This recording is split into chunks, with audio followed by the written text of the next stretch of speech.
तो हम सब बात कर रहे थे कि अलग अलग जब सेंटर्स खुल रहे हैं दिल्ली में या फिर कोटा में ही खुल रहे हैं, अलग नए इंस्टीट्यूट्स आ रहे हैं या एक इंस्टीट्यूट का सब इंस्टीट्यूट खुल रहा है ऑल, तो टीचर्स की पोचिंग भी हो रही है। और मैं उस वर्ड को कोचिंग नहीं कहूँगा क्योंकि एक नया वर्ड को लाया गया है टेक में या फिर कोचिंग इंस्टीट्यूट में। कहीं से कोई टीचर निकलता है तो उसको हमारे यहाँ से पोच कर लिया गया, लेकिन कहीं से कोई जाता है तो उनको वो कोचिंग नहीं बोलते हैं, है ना।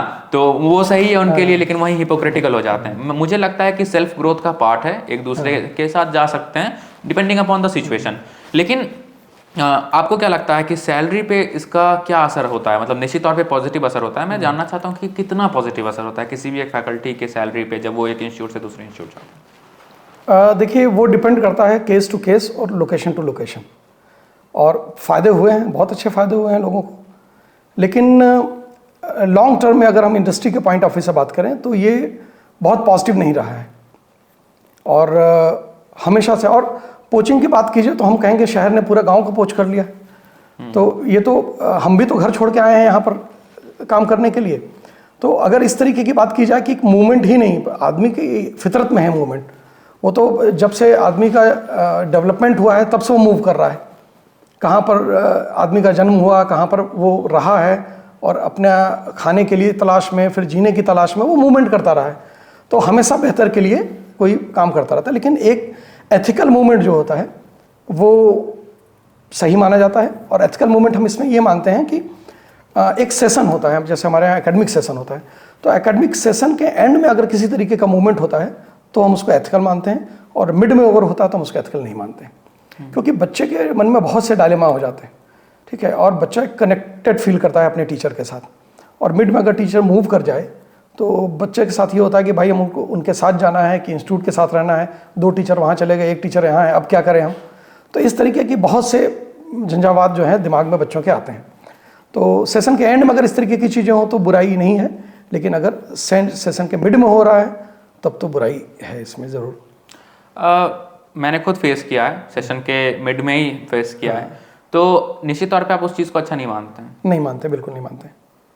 लेकिन क्या वो just to play the devil's advocate, मैं भी अच्छा नहीं मानता हूँ उस चीज़ को, लेकिन वो पर्सनली टीचर्स के पे चेक पे ज़्यादा डिफरेंस लाता है? क्योंकि सेशन के मिड में अगर वो चेंज कर रहे हैं तो निश्चित तौर पे वो अपने एग्जिस्टिंग इंस्टीट्यूट को डायलेमा में डाल रहे हैं, है ना। और वो भी मूवमेंट बनाने की कोशिश कर रहे हैं। एक बात हम यहाँ पर ये शामिल करना चाहेंगे कि देखिए, पे चेक से ज़्यादा प्रेजेंट ऑर्गेनाइजेशन से अनसेटिस्फेक्शन किसी न किसी रीजन से, वो मूवमेंट का मेजर रीजन होता है। अनसेटिस्फाइड है आदमी तो ऑफर्स पे ध्यान देगा, अनसेटिस्फाइड नहीं है तो ऑफर पे ध्यान नहीं देगा।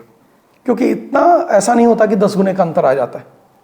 और एक आदमी अगर 5 साल 7 साल 10 साल किसी ऑर्गेनाइजेशन में काम कर रहा है और उसको मौका नहीं मिला कभी मूवमेंट करने का, या उसने कभी नहीं लिया, अब घर पे आके मौका मिल जाएगा कभी, तो आदमी बहल जाता है।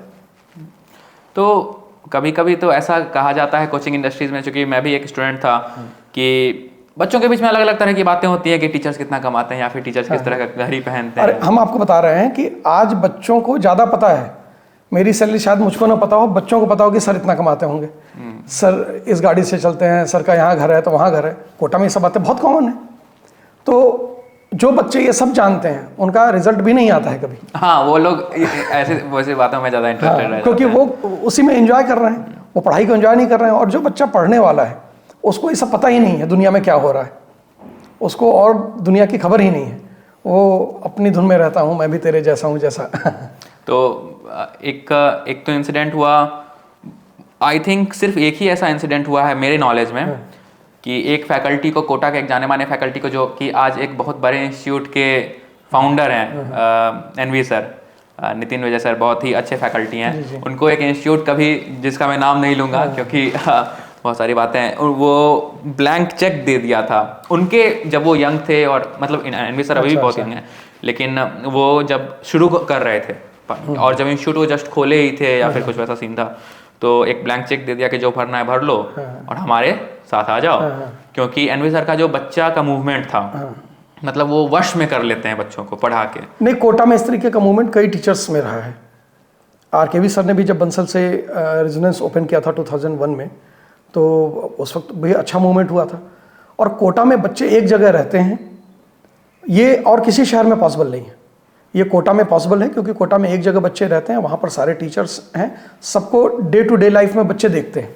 हमारे शहर में जो बच्चे हैं वो अलग जगह रह रहे हैं, टीचर्स अलग जगह रह रहे हैं, तो उनकी जनरल लाइफ के बारे में बच्चे बहुत उतना ज़्यादा नहीं जानते। लेकिन कोटा में क्या है कि वो तो देख रहे हैं ना कि इनका परिवार किस तरीके से रहता है, सर किस तरीके से रहते हैं, क्या करते हैं, कहाँ आते जाते हैं, तो वहाँ पर ये थोड़ा सा इन्फ्लुएंस ज़्यादा है। कभी आपके लाइफ में ऐसा हुआ कि कोई इंस्टीट्यूट आया आपके पास प्यार से कि सर आपका पढ़ाने का तरीका बड़ा अच्छा है और आप ये लीजिए चेक, इसमें जो भरना है भर लीजिए और हमारे साथ आ जाइए, या फिर एक्सट्रीम लेवल अमाउंट कभी ऑफर हुए हैं आपके प्रोफेशनल लाइफ में आपको? ये कहेंगे कि इतना किस्मत वाला या इतना बदकिस्मत हम कभी नहीं रहे। बदकिस्मती? बदकिस्मत ये कि अगर इस तरीके का ऑफर आएगा तो कभी हम इतना रिजिड हो पाएंगे कि नहीं, या क्या हम डिसीजन लेंगे और डिसीजन लेने के बाद वो पॉजिटिव रहेगा। हाँ करना भी बुरा है और ना करना भी बुरा है।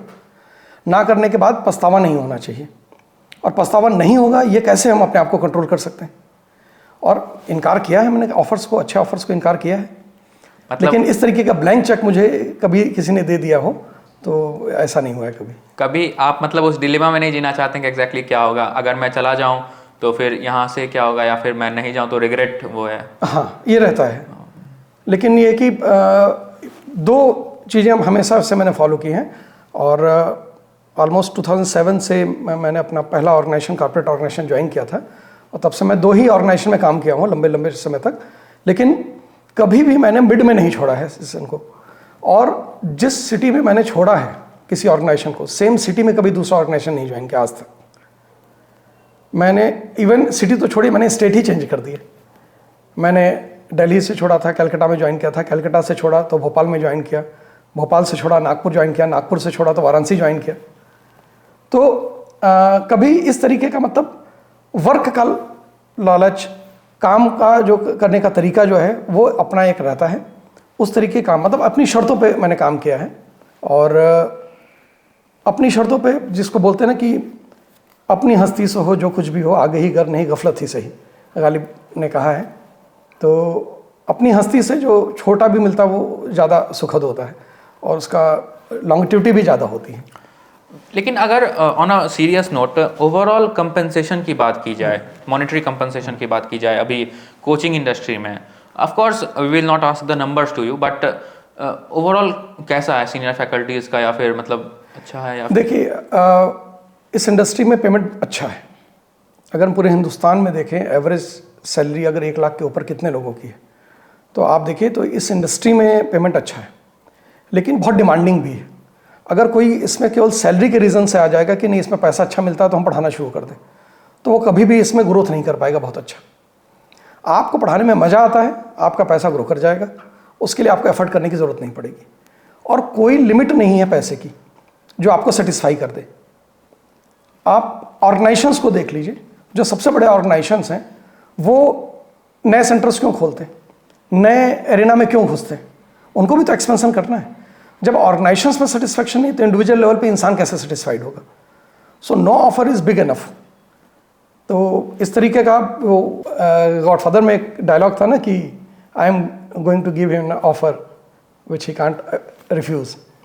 तो कौन सा ऑफर कितना बड़ा हो सकता है? छोटे ऑफर भी हमारे लिए बड़े हो सकते हैं, बड़े ऑफर भी हमारे लिए छोटे हो सकते हैं। तो ये नहीं कह सकते कि how much money is more money.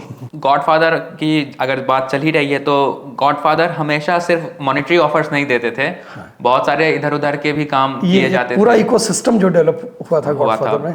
तो क्या वो इकोसिस्टम एजुकेशन में भी है, कोचिंग में भी है, कि वो इधर उधर के भी काम करते हैं, पेंच लगाते हैं, ऑफर्स से अगर बात ना बने तो उंगली टेढ़ी करते हैं, एंड सो? बुलाते वक्त तो नहीं, लेकिन जाते वक्त तो किया जाता है। जाते वक्त इन द सेंस मतलब किसी का निकलना मुश्किल कर देते हैं। अच्छा, ओके। हाँ, आने के लिए तो रेड कारपेट ही बिछाते हैं लोग बुलाने के लिए।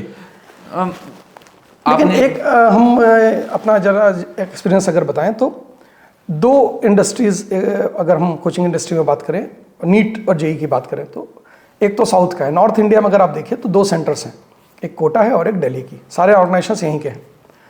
कोटा और दिल्ली में फंडामेंटल जो डिफरेंस हमको समझ में आता है, एक तो कई बातें जो होती हैं वहाँ पर क्राउड बहुत ज़्यादा है, तो अच्छाइयाँ बुराइयाँ सब तो हैं, और प्रोस एंड कॉन्स तो हर चीज़ का होता ही है। कोटा में बच्चे जो रहते हैं वो स्कूलिंग वाले बच्चे नहीं रहते थे शुरू से। अब तो हर जगह वो कल्चर धीरे धीरे आ गया, अब धीरे धीरे ख़त्म भी हो रहा है। तो स्कूलिंग में बच्चे नहीं होने की वजह से उनकी टीचिंग टाइम हमेशा से ज़्यादा रही। तो कोटा के जो स्टडी मटेरियल थे वो ज़्यादा कंप्रहेंसिव रहे, ज़्यादा डिटेल में रहे हों। और दिल्ली में एक तो ट्रैवलिंग टाइम काफ़ी है ट्रैफिक की वजह से, और बच्चे बहुत ज़्यादा ट्रैवल नहीं कर सकते, ज़्यादा दिन कोचिंग नहीं जा सकते। तो कम टाइम में पूरा का पूरा स्टडी मटेरियल देना, तो एक कॉम्पैक्ट सिस्टम जो डेवलप हुआ वो यहाँ का है। कोटा में 200 बच्चों की क्लासेस चलती हैं, दिल्ली में बड़ी क्लासेस आप बना दीजिए तो आपके पास एडमिशन्स ही नहीं होते। शुरू में ऐसा था। अभी भी कोटा दिल्ली में अगर आप देखिए तो क्लासरूम की स्ट्रेंथ कभी भी हमको नहीं लगता कि 3 डिजिट में बच्चे होते रहते होंगे। 70 to 80, 90 उससे ज़्यादा बच्चे कभी भी हमने किसी इंस्टीट्यूट में नहीं देखा। तो एक बच्चे को 4 घंटे में वही कंटेंट देना है तो ऑब्वियसली कुछ ना कुछ कट शॉर्ट करना पड़ेगा।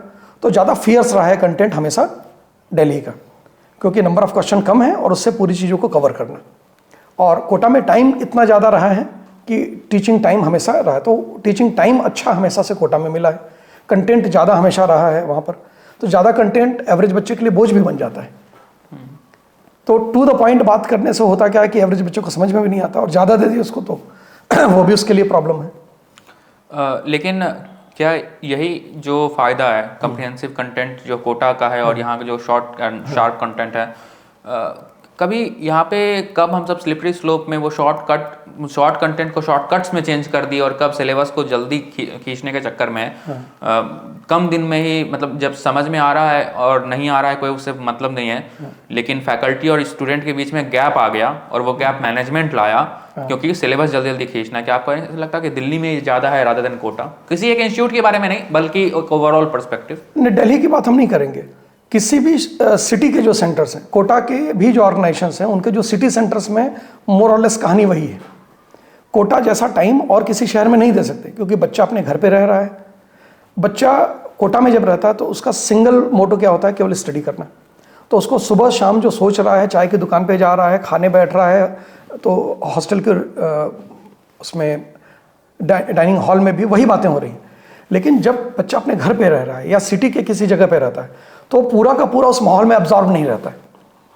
तो वहाँ पर फैमिली भी इन्वॉल्व होती है, दोस्त भी इन्वॉल्व होते हैं। तो उसका एक टाइम ऐसा होता है कि पढ़ाई जो है वो जीवन का हिस्सा है, पढ़ाई पूरा जीवन नहीं बन जाता है। और कोटा में पढ़ाई पूरा का पूरा जीवन ही बन जाता है, तो कहीं कहीं से वो थोड़ा सा जो कमज़ोर बच्चे हों उनको ज़्यादा इफेक्ट भी कर जाता है।